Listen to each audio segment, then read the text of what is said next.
My name is Amber Mefford. Today's lesson is In My Family. These are my two participants, Kyrie and Molly. Let's get started. Okay, so today's lesson is In My Family. We're going to be learning about culture and traditions within your family. We're going to read a cool story, and we're going to learn some things about one of the authors in the story. Okay, so Kyrie, do you want to read what our objectives are? Sure. Using only artwork from the book, the students will identify which detail from the story is represented within the artwork with an Accuracy. accuracy of 80%. Okay, Molly, do you want to read our multicultural objective? The student will be able to verbalize one of the traditions from the book that represents the author's culture without Error. Very good. Okay, so what that means is that when we finish reading our story, I'm going to give you guys a few of the pieces of artwork from the story that we got to read, and I'm going to ask you a few questions about it, and I want you to be able to tell me what's going on in that picture, okay? So, question. What kind of traditions do you guys have in your family? Okay, Kyrie. In my family, our tradition is that on Christmas Eve we open one present. Okay. On Christmas Eve, that's a cool tradition. We open one present. Okay, Molly, do you have any traditions that you want to share? What's one thing that you and your family do? I don't know. You don't know? Okay, we'll come back to it. All right. So, what we're going to do now is we're going to read a story, okay? So this book is called In My Family. And it's a pretty cool book because the author speaks Spanish. So, I don't speak Spanish, but we have the story in Spanish too. So that's a pretty cool thing to get to look at. So we're going to learn a little bit about the author. The Horned Toads. When we were kids, my mother and grandmother would get mad at us for playing in the hot sun in the middle of the day. They'd say we were just like horned toads at high noon, playing outside without a care. I was fascinated by the horned toads. They're shaped like frogs, but they're not frogs. They're lizards. They have horns all over their bodies to protect them from the bigger animals that want to eat them. Here's my brother, Arturo, trying to feed an ant to a horned toad. I'm behind him, on my toes, because I don't want the ants to crawl up on me. Those are fire ants. They can really sting.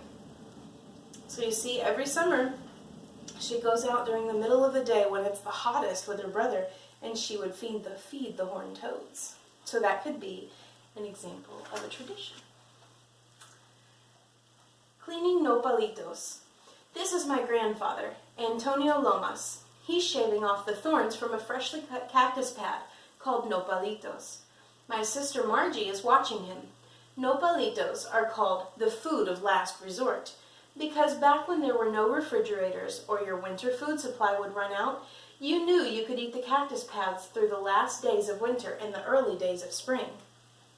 My grandmother would boil the nopalitos in salt water, cut them up, and stir-fry them with chili and eggs for breakfast. So this is showing something that they would probably do at the end of every winter. Empanadas. Once every year, my Aunt Paz and Uncle Beto would make dozens and dozens of empanadas, sweet turnovers filled with sweet potato or squash from their garden. They would invite all the relatives and friends to come over, and you could eat as many as you wanted. They lived in a little one-bedroom house, and every surface in the house was covered with a plate of empanadas. There was no place to sit down. There's Uncle Beto rolling out the dough, Aunt Paz in the yellow dress with the flowers. She is spreading the filling. My mother and father are drinking coffee, and that's me in the little blue dress.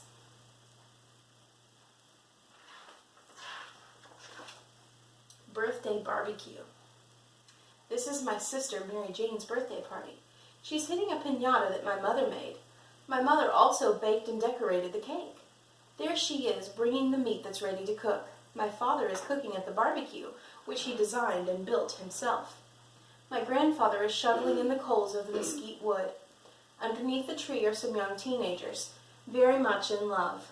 My great uncle is comforting my young cousin, who is crying, and encouraging him to hit the piñata.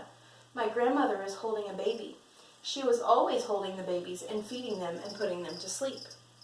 So see, she's sharing all of these little details, like every year they have a barbecue, and they do the same things every year. Those could be considered traditions. Easter eggs. This is my parents' dining room. My mother and brothers and sisters and I are gathered around the table decorating eggshells, cascarones, for Easter Sunday. We would fill them with confetti, which we made by cutting up newspapers and magazines.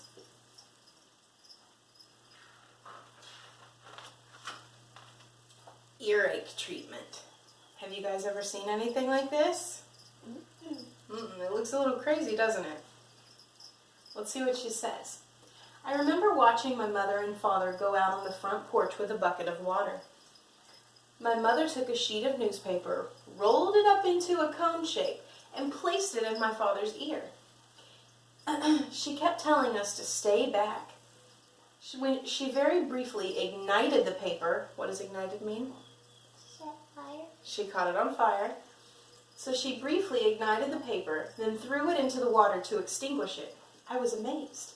You see, my father would sometimes get water trapped in his outer ear when he went swimming because of an injury when he was in the Navy during World War II. This treatment, called ventosa, would create a vacuum and evaporate and suck out the water. So this is a way that her mom and dad would get rid of their dad's earaches. Healer. This is Donna Maria. She is our healer.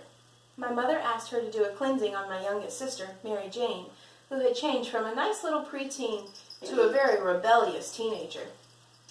The healer came every day for about 2 weeks. She would burn copal incense, read a prayer, and brush my sister with the branches from a ruta plant. So, this is an example of a belief. This family believed that this woman, Donna Maria, had special healing powers, and so she would come to the family and she would help out and help their little sister behave a little bit better. And so that's one example